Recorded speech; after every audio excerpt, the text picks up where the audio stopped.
The government is your enemy. The government is not your friend. You have to understand the end game of this cost of living crisis is to enslave your children and your grandchildren for a very, very long time.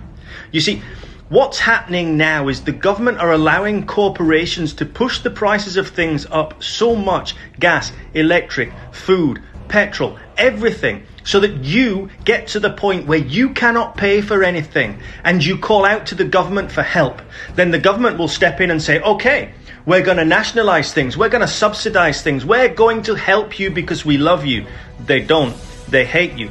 Because when you accept government help for stuff, you become enslaved to government. When you rely on the government for things, you then have to do certain things in order to receive that help. Nationalizing things is not going to help.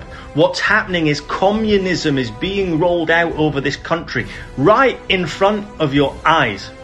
And be very careful with these movements like Don't Pay UK, who the only thing that they're helping is to usher in this government help, which is in essence communism.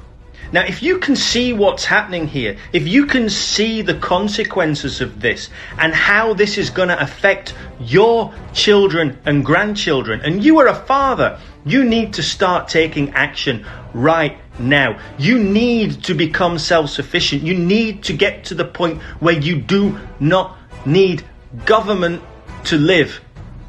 Now, if you can see what's happening, and as a father, you're worried and you want to take action, we have a group of guys working together called the Primal Fathers who are coming up with solutions to these problems and building a future together, because the only way that this is going to be solved is working together as men.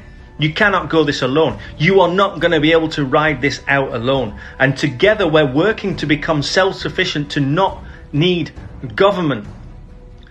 You need to take action now, because if you don't, you are dooming your children to a disgusting, controlled, enslaved future. And when they look back in a few years' time at you and say, Dad, what were you doing while all this was going on? Are you going to be able to say, I was fighting there for you, son. I was fighting there for you, my daughter. Or are you just going to sit back and allow the government to remove the freedoms of your children? Get up, wake up, act now.